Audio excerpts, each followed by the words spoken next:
Hello and welcome. I am Myra Capri, and I am so excited about this conversation today. I am joined by two phenomenal women, and I'll give their quick intros and then we'll get into it. So with me today is Radiah Rhodes, and she is a well-being advisor to global, innovative, and conscious executive leaders.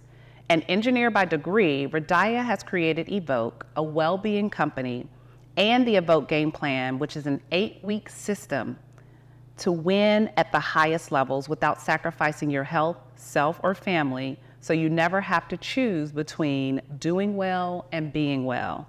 And she says they live life by design. And I also have with me Kailei Carr. She is a champion for women in leadership and the CEO of the Asbury Group, a human-centered, whole-person, transformational leadership development firm where she is an executive coach, advisor, and confidant to global leaders. Their motto is, "We see you." So let's get into this conversation.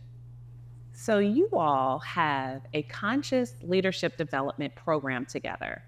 And I'm curious how you all came together and knew that your unique talents and gifts would work well together to create this program.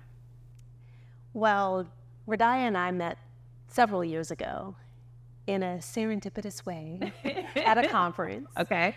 And from the moment we met, there was something. Within 5 minutes, I was like, okay, she's stuck with me for life, completely. And yes, you're not getting rid of me. Not gonna happen. Ditto. And it was clear that in our conversations, there was so much synergy and complementary just ways of thinking, ways of being interested in making an impact on others, that there was always something. We knew that there was something there. And then we began to have opportunities where it was clear that we were better together. And we've been able to build from there, and it's been great.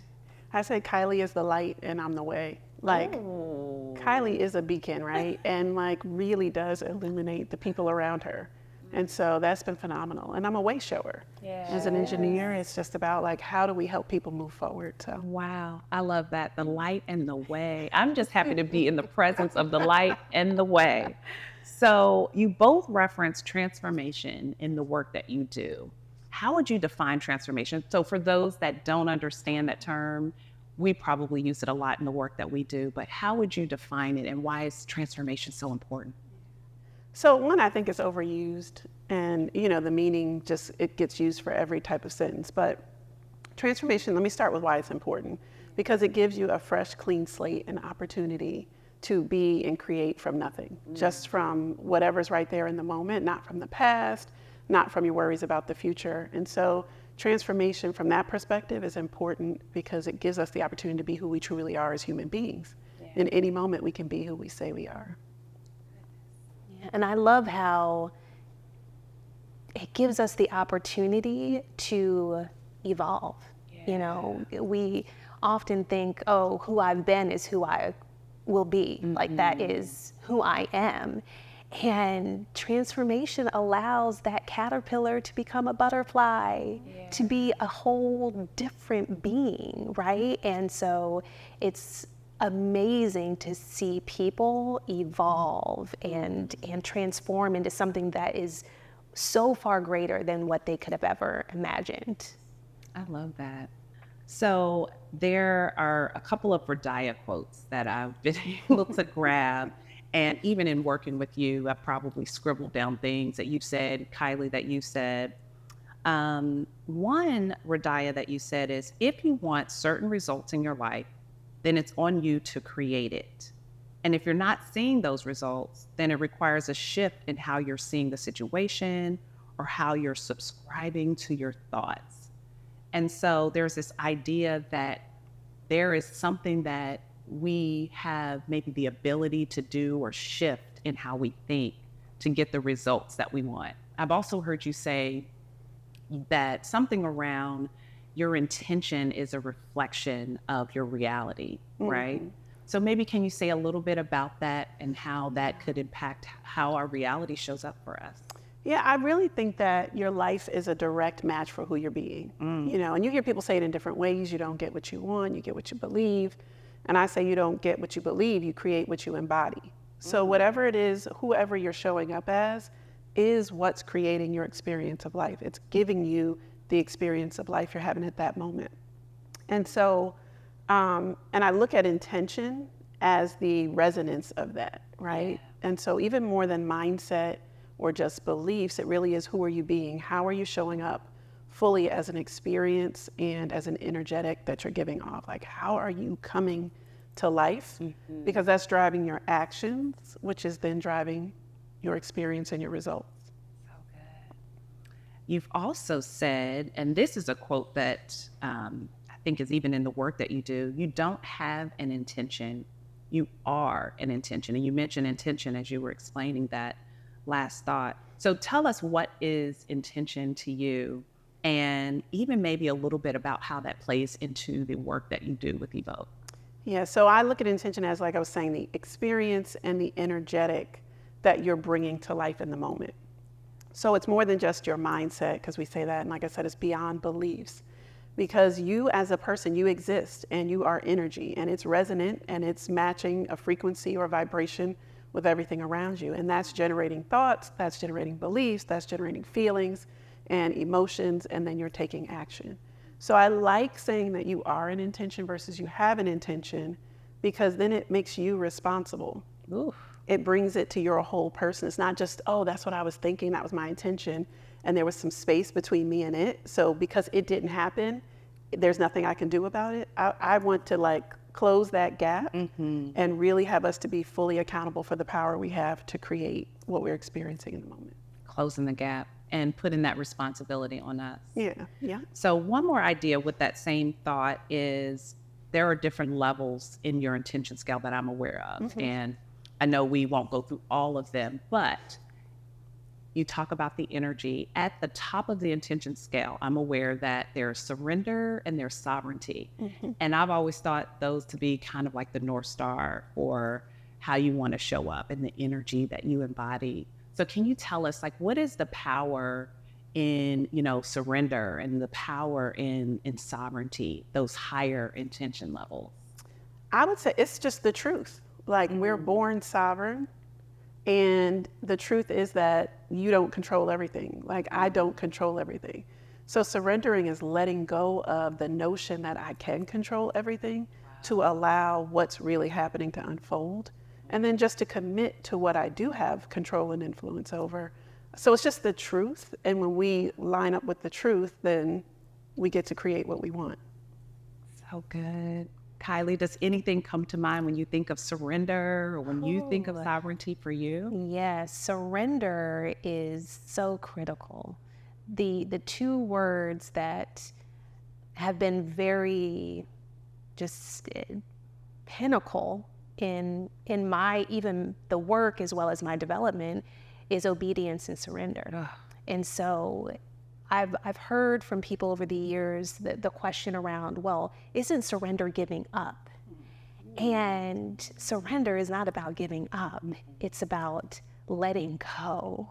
It's about letting go and letting your higher power, whatever that is, to take over, because we don't have to, like, when we are in a stronghold, we cannot have the best life that we can have. So I remember the first time that I saw the intention scale and I saw where surrender was, and it just resonated so deeply with me. And what's beyond that? Complete, utter sovereignty over our life choices, our life experience, and really a co-creation that is so divine.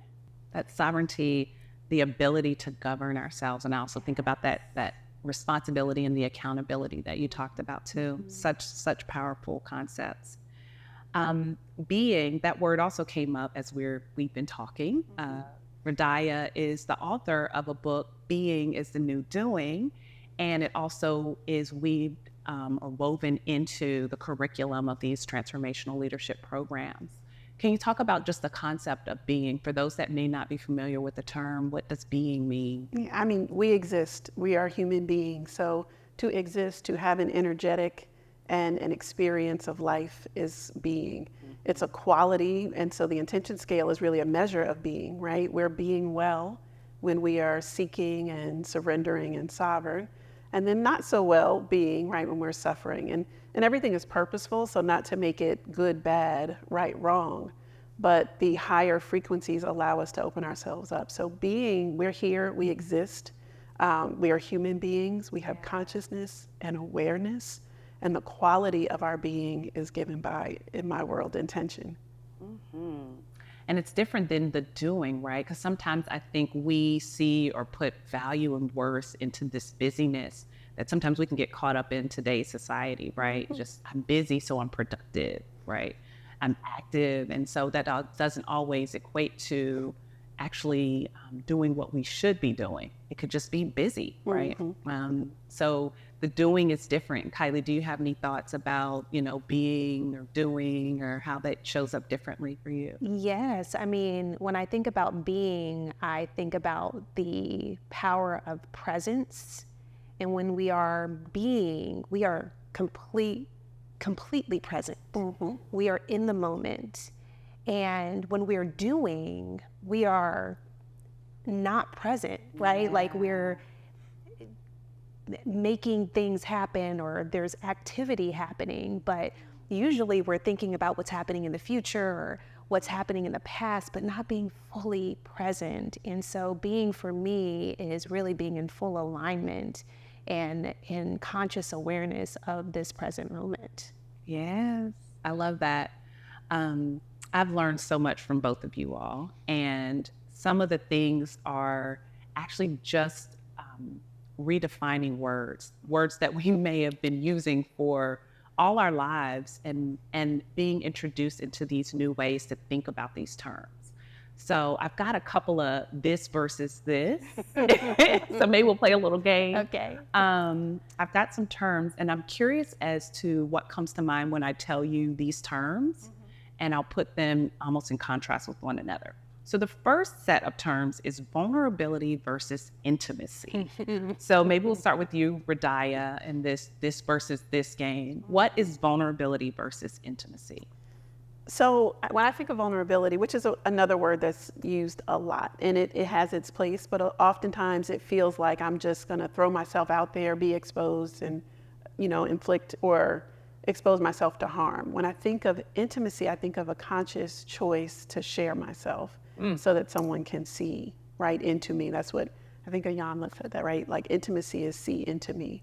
And so one to me is not as conscious and often not as responsible, because we just say, oh, okay, let me just put this out there.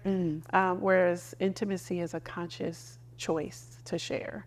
And I like the conscious choice to share because then that breeds to me a connection, right? It creates connection.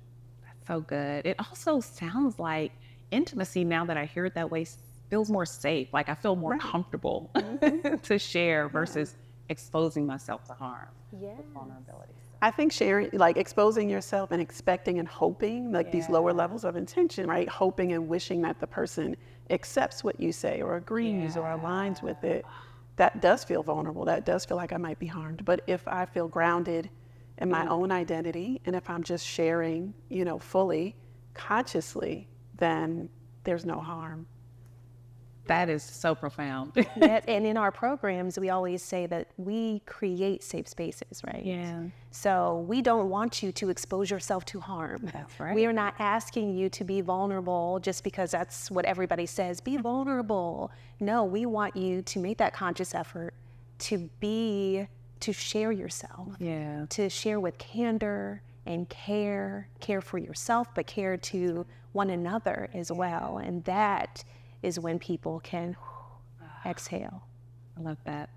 So Kailei, the next this versus that is manager versus leader. Ooh, So you could probably talk a lot about this, but if you were to right. maybe call out one or two things when you think of manager versus leader.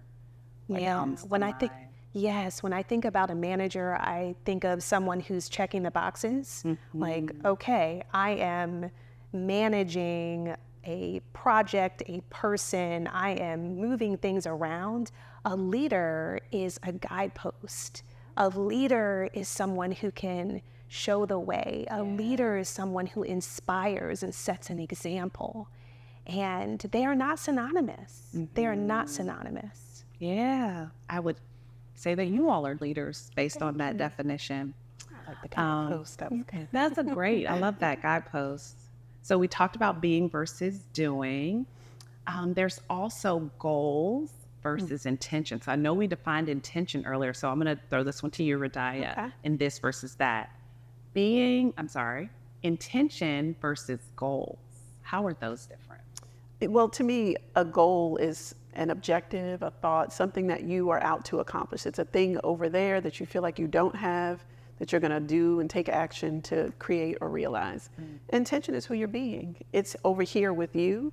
It's your energy. It's right. And so I think people get confused because we use them interchangeably. Like, I set my intention for, being on time this morning. Well, you have a goal, or your aim is to be on time. Your intention is, who are you being about that, right? Are you sovereign in that I get up at X, Y, Z time and I'm going to get these things prepared and be out the door at this time? Like, you get to say how you move and how you show up. That creates the result. That's your intention, not the goal or the result you're actually out for. So clear. So clear. Thank you for that distinction. Well, that concludes our this versus that game. I would like to wrap up with just this idea of embodiment and the concept of, being so close to something that there's nothing separate. You are embodying it. What does that term mean to you? And, what is the hope, the goal? I mean, that's it. You are it. There is no separation. And, when I really think about it, it's this notion that whatever I envision, whatever it is that I dream or want, that it is available to me, right? It is available. And so it's just a matter of connecting myself to that in a way that allows me to create it or step into it or receive it. And so, I think we put a lot of space between us and what it is we want, as if we can't have it or if it's not accessible to us. And that's where all the doing comes in and all the forcing and trying to make things happen. Everything we want, everything I want, let me speak for myself, everything I want is available to me. And what is required for me to experience it is to show up with that connection to it, that innate connection. It sounds abstract, but it's a matter, here's the way I look at it the opposite way. If I don't have it, it's because it's not something that I'm willing to show up for. That's good. So simple. The thing I love, and I didn't mention this earlier, about Evoke, about TAG, the Asbury Group, you all take these broad, maybe elusive sometimes, concepts and you simplify them in the ways that people can digest it. And it's a gift, right? Because there are these concepts sometimes that I think people want to grasp and they may not be able to if it feels like it's just, so far-fetched or hard to understand. So I think that's just a wonderful gift that you all both offer, and in this program together that you offer as a joint program. So any final thoughts about the program, about the work that we're doing, this transformational development work? Oh, at the end of the day, I feel like if we can show up in alignment with the truth of who we are, then our worlds would be better, our organizations would be better, our teams would be better, and our communities would be better. So that is the responsibility that each of us have as leaders, to show up as our best and demonstrate that for others so that they can do the same. I mean, I feel like it's a bit of a mic drop, but that is it. I think people can have everyday access to transformation and to who they're being. They can see and we can measure and we can look at that and we can shift that. And I believe that will, to Kailei's point, that's what opens up the possibilities for our communities, for the world, for our businesses and organizations. So. Thank you both. This is so good. I always learn so much when I'm in your presence. So Thank you. Thank you, Myra. Thank you so much for joining us. Be well.